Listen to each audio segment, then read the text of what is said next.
Hi అండి, నేను మీ అరుణ. మా వంటలు చూసే ప్రతి ఒక్కరికి థ్యాంక్ యూ. మా సబ్స్క్రైబర్కి థ్యాంక్ యూ అండి. ఈరోజు రోడ్ సైడ్ బండి మీద అమ్మే మిర్చి మసాలా బజ్జీ రెసిపీ చేస్తున్నాను. మనము ఇంట్లోనే ఈజీగా ఫాస్ట్గా చేసుకోవచ్చు అండి, చాలా ఈజీగా చేసుకోవచ్చు. ఈ మిర్చీలు దొడ్డు మిర్చి దొరుకుతుందండి, మిర్చి బజ్జీకి సంబంధించిన మిర్చీలు. వీటిని తీసుకొని వచ్చి మధ్యలో ఘాట్లు పెట్టుకొని గింజలు లేకుండా తీసి పక్కకు పెట్టుకోవాలి. ఇప్పుడు ఒక కప్పు శనగపిండి, 2 స్పూన్ల బియ్యం పిండి, పావు స్పూను కారము, half spoon baking soda, 1 spoon ఓమా, పావు స్పూను పసుపు, తగినంత సాల్ట్ వేసుకొని పిండిని బాగా మిక్స్ అయ్యేలాగా కలుపుకోవాలి. ఇలా మొత్తం మిక్స్ అయ్యేలాగా ఎక్కడ ఉండలు లేకుండా కలుపుకోవాలండి. కలిపిన తర్వాత కొంచెం వాటర్ వేసుకుంటూ పిండిని బాగా బీట్ చేసుకోవాలి. ఇలా బీట్ చేసిన తర్వాత పిండి ఉండలు లేకుండా చూసుకోవాలండి. ఇప్పుడు ఈ పిండి పర్ఫెక్ట్గా బజ్జీకి సెట్ అవుతుందా లేదా మనం చెక్ చేసుకోవడానికి ఫింగర్ని పెట్టి చూస్తే మన ఫింగర్కి ఎంతైతే మందంగా పిండి పడుతుందో అంతే మందంగా మిర్చికి కూడా పడుతుందండి మనం మిర్చి బజ్జీ చేసేటప్పుడు. ఇప్పుడు ప్యాన్ హీట్ అయ్యాక మనం స్టఫ్ కోసము పల్లీలను వేయించుకుందామండి. డ్రై రోస్ట్ చేసుకోవాలి. ఇలా డ్రై రోస్ట్ చేసుకునేటప్పుడు సిమ్లోనే డ్రై రోస్ట్ చేసుకోవాలి, మాడకుండా చూసుకోవాలి.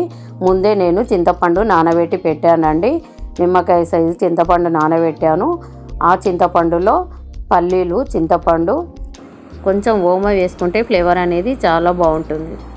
ఇందులో కొంచెం సాల్ట్ వేసుకొని మిక్సీ పట్టుకోవాలి. దీని ప్లేస్లో చాలామంది ఏం చేస్తారంటే చింతపండు, శనగపిండి వేసి మిక్సీ పట్టుకొని స్టఫ్ కోసము ఉపయోగిస్తారు. అలా కాకుండా ఇలా పల్లీలతో ట్రై చేయండి, చాలా సూపర్ టేస్ట్గా ఉంటున్నాయి మిర్చి.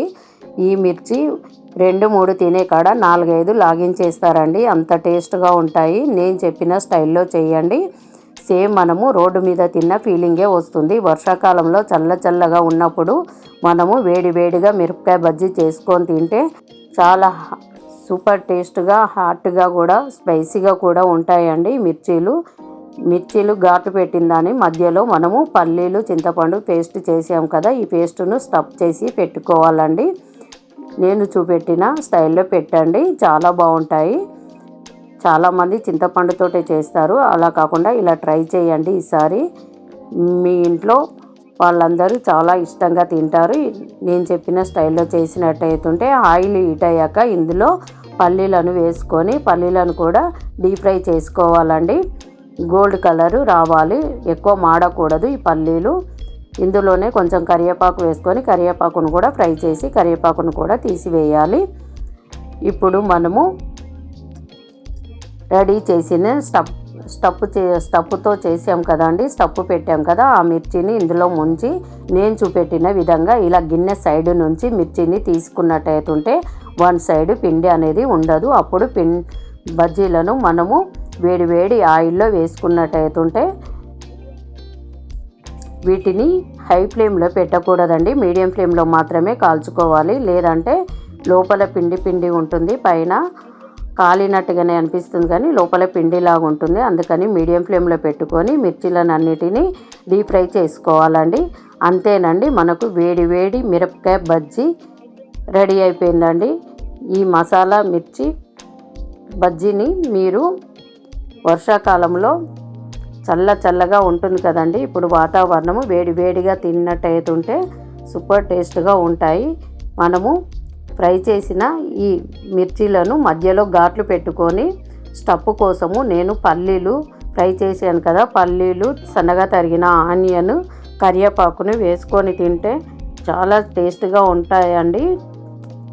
లొట్టలు వేసుకుంటూ 1-2 తినకుండా ఆగారండి, 5-6 లాగించేస్తారు.